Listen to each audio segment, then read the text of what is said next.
All right, guys. Live here on Instagram. Might copy this over as a podcast, put it on the YouTube. Got a question from my Gladiator Strong Train Heroic forum. You guys can take a look here. Forum is great. We've got two teams, Gladiator Strong, Dad Strong. And also when you purchase any of my individual programs, they have private forums. You can see Minimalist, Strong Over 40, Beginner Strength, Bodyweight Bodybuilding, Old School Bodybuilding. I have a lot of programs. High School Strong, Off-Season, Summer Strong, Combat Club, a lot of programs. So this one comes to the forum Q&A from our team. Let's make sure this doesn't fall over. From Gladiator Strong. Good program design question. So check it out. From Jeremy. He says, Coach, this is more of a general question. I know the industry tends to overthink these kinds of things, but we do a variety of different loading and rep schemes in Gladiator Strong. Sometimes we do sets of 5x5. Other times we might do descending rep schemes, 6, 5, 4, 3, 3, etc. Obviously, there's value in both, but I'm curious to hear your rationale throughout the process for when you tend to use one versus the other. So great question, and let's break this down. So what I like to do online, very similar to what we do at the Underground, is a 3-week mini cycle. The tricky thing is whether it's inside my Train Heroic programs or even at my high school. The only time I was able to plan really the best was in college, because you do know when you're seeing the athletes year round, except there were always a certain handful that don't show up year round. On the online program, right? I like to get a week of those kind of like building a base, sets of 8. Week 2, building to sets of 5. Week 3, working up to a heavy triple, maybe a double or a single, depending on the lift. So for example, front squats, I don't like to do sets of 8. That might be more of a 5-3-1 leading up, right? So 5x5 on week 1. Week 2, 5 sets of 3 to 5. So 2 sets of 5, 3 sets of 3. Final week, working up to a heavy triple and a heavy single. If you're more of an intermediate, working up to maybe 2 heavy doubles, sub-max, leaving 1 in the tank. So what do? They offer you different forms of volume that allow you to increase weight to a certain extent. In the introductory week, you get a little bit more volume because the weight is not as heavy. That's very good for building a base. That's very good for building muscle and also just kind of reintegrating technique. Week 2, we're trying to break a record. We're trying to break what we did during week 1, but we drop the reps. When we drop the reps, it allows you to go heavier. And then finally, week 3, working up heavy.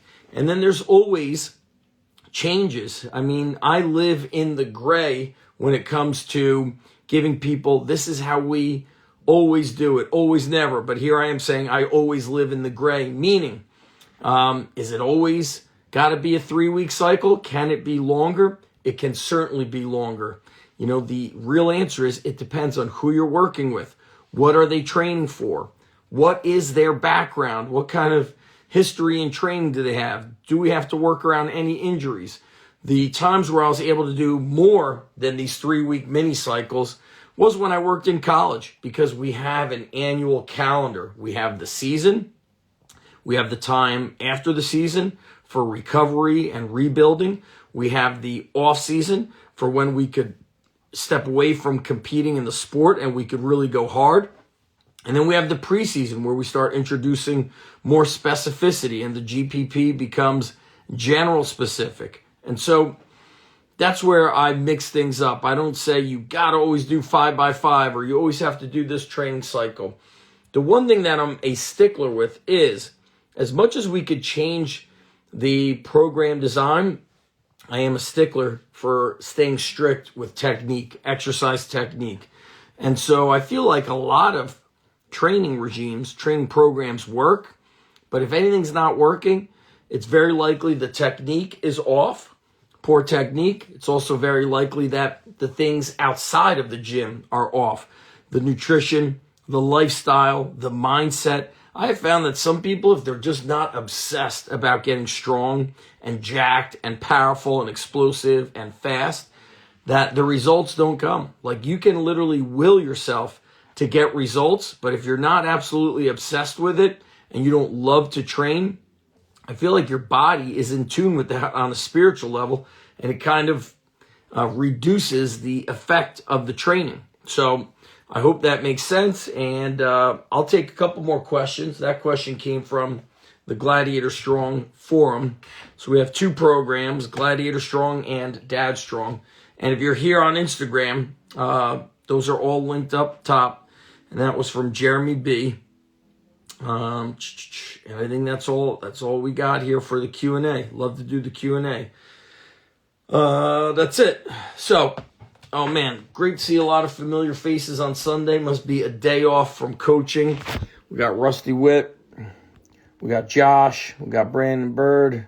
So a lot of familiar faces. Josh Beeler, Nicholas Kurtz, Evan Marcus, Arizona Cardinals, Dr. Mike.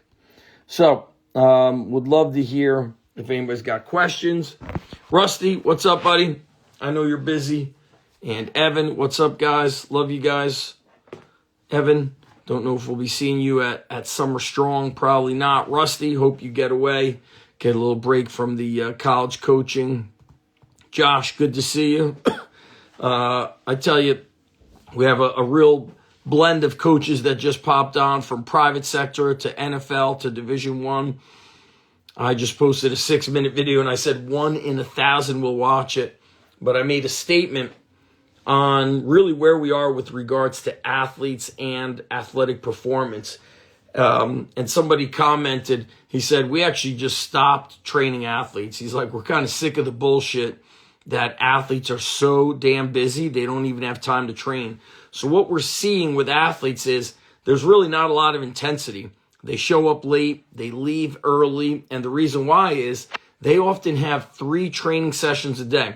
So they might go to the underground, then they might have to go to a school training, or they may have gone to school, then they're at the underground, and then what do they do after the underground? They have to go to their travel, sport, or club, or private. So we're looking at 3 training sessions a day. So what they do during that first session is they hold back, so they have energy for the second session. Then in the second session, they're so busy running around that they show up late for it and or have to leave early. And now they get to that last session, which is really it's just a business. You know, the travel teams, the clubs with the biggest numbers, they don't get caught up in the fact that these kids are not killers anymore. They're just like, hey man, they are pumping our bank account and that's it. And outside of that, you need to shut the F up. That's basically how they look at it. Whereas, yeah, Athletic Explosion just saying focus on 11 to 14-year-olds. If you look at the photos from the underground strength gym, it's predominantly middle school. Not that we're focusing and trying to like cater to that group, but that's what happens. But I'm going to tell you this. The high school kids we train today would not have survived with the high school kids we trained pre-2012, pre the iPhone. And so we're looking at, the iPhone came out around 2008 or something like that. But I think around 2012, 2010, 2011, the iPhone really exploded. And around 2012 is when we started seeing the decline in the performance and who is showing up at the underground. So, for example, I say this very often. I'm like, man, we have one tractor tire left at the underground. It's like 400 pounds. We used to have a tractor tire that was 650 pounds with no tread on it. And we had athletes who weighed like 130 to 140 pounds flipping that tire. You would look, 2 squat racks at the underground. You could look left, you could look right, and you had kids constantly squatting 405. I tell people I can't remember the last time somebody squatted 405 at the underground. Now, do kids squat 405 at the school? Yes, halfway down. So in my opinion, that's a no rep. My guy, Rusty Witt, he says all the bullshit out there is why we squat for 50 minutes one day and clean 30 minutes the other day, overloading the basics. And I love this because I've said this so often. I want you guys to listen to me on this. Listen very clearly. The expert can see the power and the beauty and the details in a great squat or a great clean or a great bench press. But on the internet, on social media, they're just like, that's a squat. We don't need to squat anymore. We are too strong. Unilateral exercises only, just speed training. Well, let me tell you something. There's so much detail to a great squat, to the mental aspect before you approach the bar, to how you grab the bar, to how you set your back and your elbow position and stacking the torso and the ribs, to how you walk the bar out, to how deep you squat, to what does the torso look like on the way up from the squat. All these details come from expert coaching and an expert eye and decades of experience.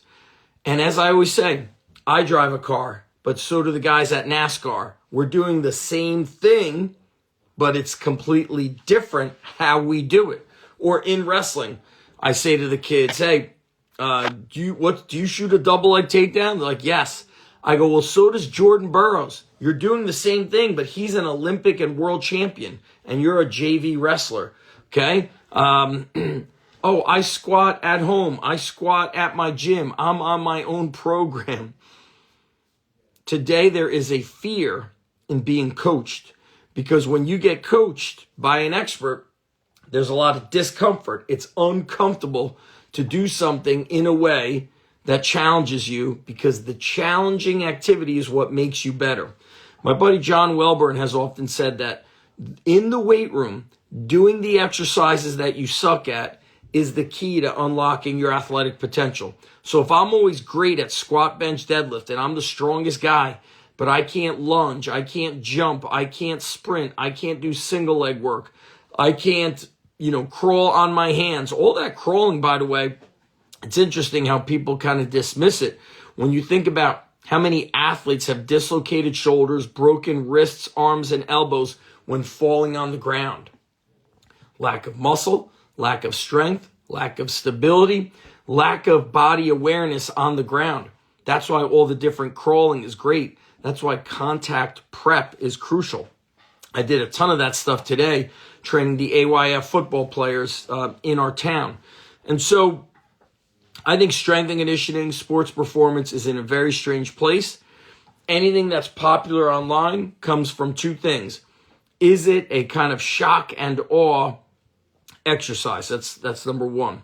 Number two, does the coach have a six-pack?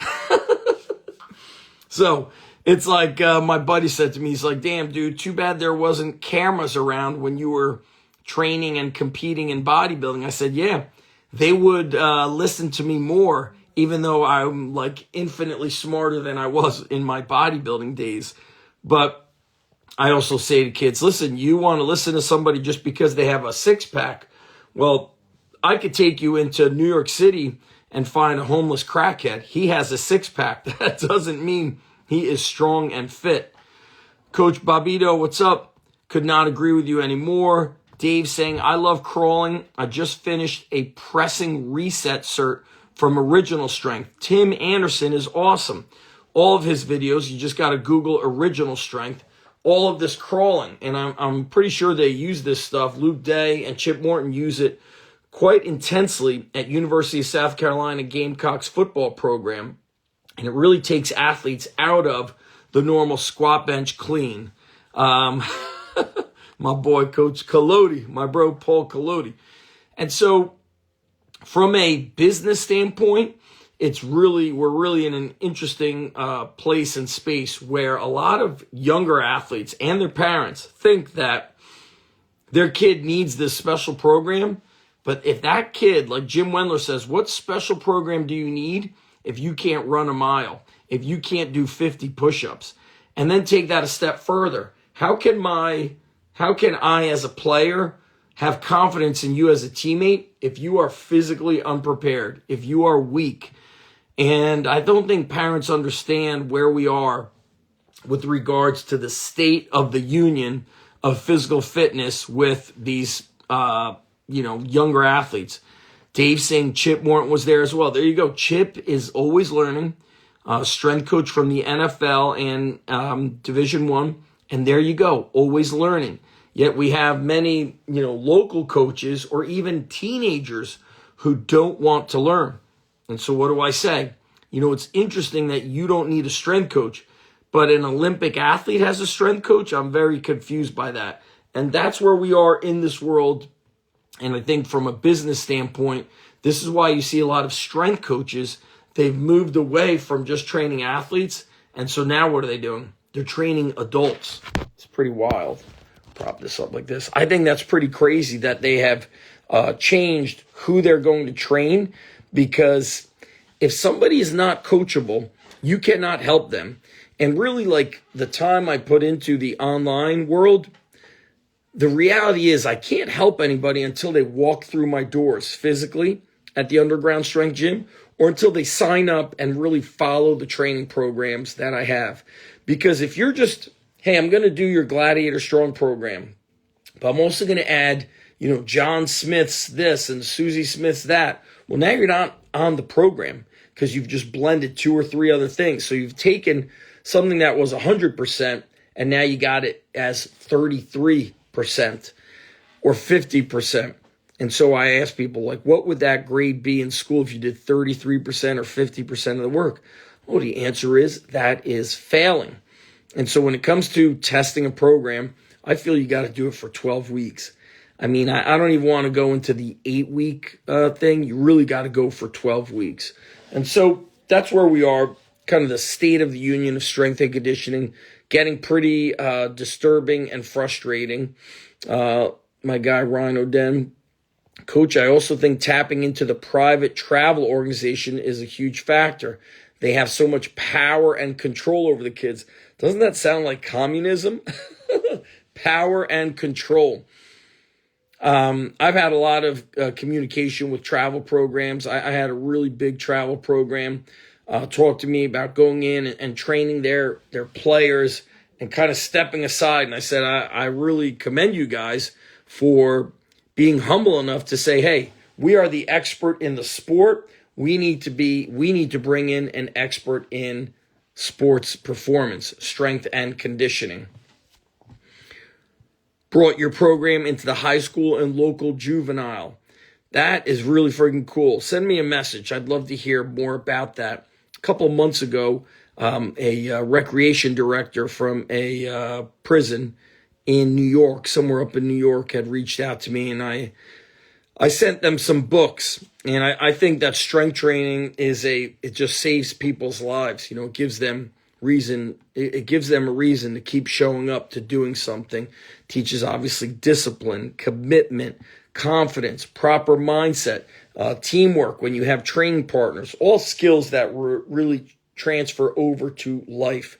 But that's what I got, guys. I've been ranting a lot today because this stuff is on my mind a lot.